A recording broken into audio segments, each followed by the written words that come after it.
Alright, so here's the Ikegami HTM-1517R. The best thing about this monitor, the most well-known thing I would say, is that it supports HD signals. So this supports 240p up to 1080i. So 1080i is essentially the same thing as 720p. So that means you can basically use all your video game consoles on this, starting from like original Nintendo, which would be like 240p, going all the way up to PS3, I want to say, Xbox 360, 720p. And I have played PS3 through here. Let me just double check that that's a PS3. It is a PS3, so yep, PS3.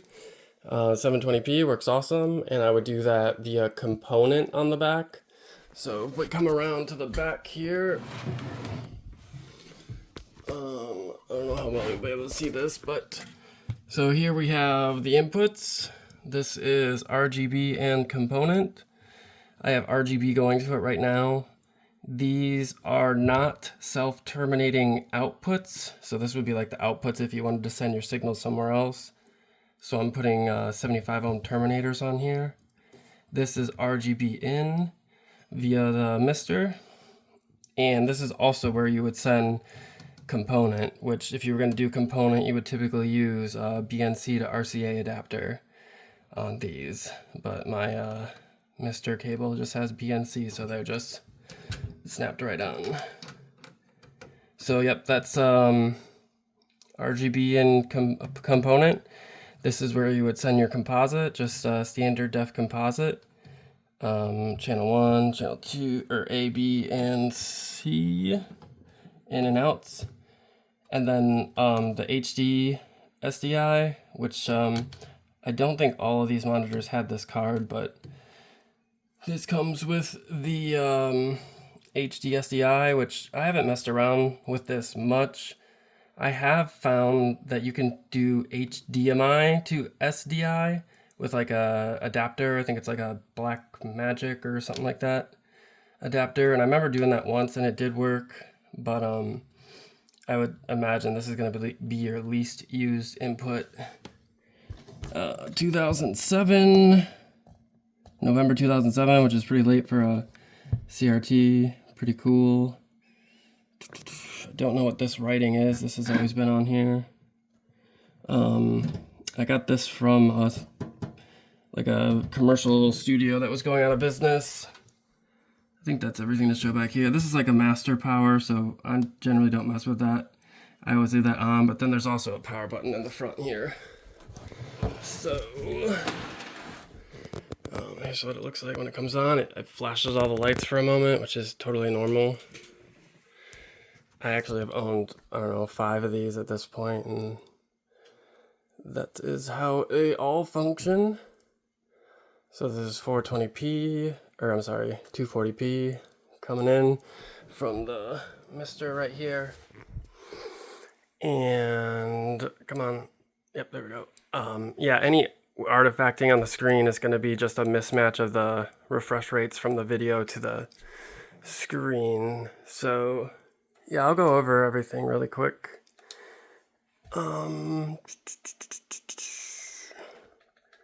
Let's see. This is pretty cool.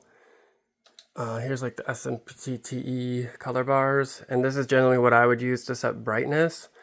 And so I generally just want to be able to see that one line there. And so you can adjust hue, chroma, brightness, and contrast right here. And when they're pushed in, it's on a preset. So preset 1, 2, 3, and you can adjust it. The preset's right here, which this is so cool, right? That this slides out. I love that. So, I'll just show you. If you push in brightness, now I can control it. Push it in, goes back to the preset, turns just the red gun on, just the green gun, just the blue gun, all of them. I've got it set for external sync, RGB, component right here. I'll show you the geometry.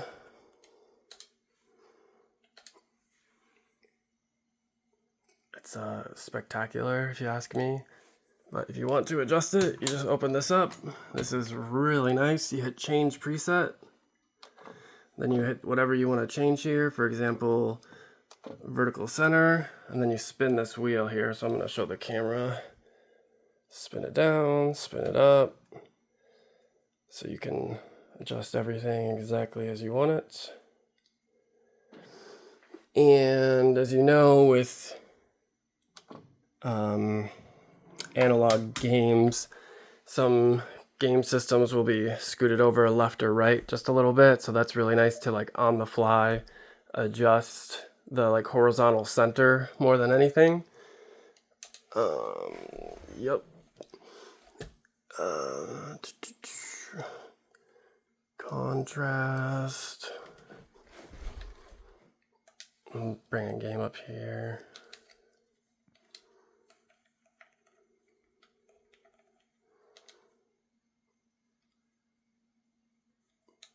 Oh, you know, does this have a speaker in it? I don't think it does, but I would send your audio to something else anyway.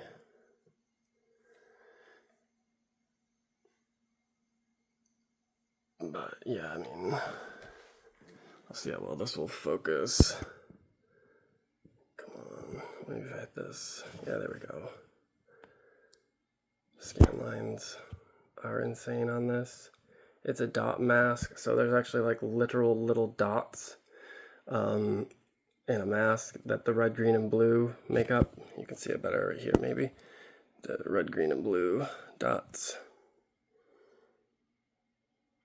But yeah, I mean, I really think these Ikegamis are probably one of the best monitors out there. This tube in here is actually used in many PC monitors, so that just goes to show you like what a nice tube it is. Oh yeah, that's something else I could show you. Just the full white, just to show there's no burn-in. White. Yeah, this is, I would say, the best way to find out if a monitor has burn-in. Looking at the solid white to see if you see anything like standing out that's burned in. I don't see anything. Yeah, the tube doesn't have any scratches on it, which is really nice. Oh, I can show you a moving, just to show you like the linearity. I mean, it looks absolutely perfect in my opinion. Top down. Looks really good. Yeah, I mean, I'd say that pretty much covers everything. I mean, you can play around with these things. I mean,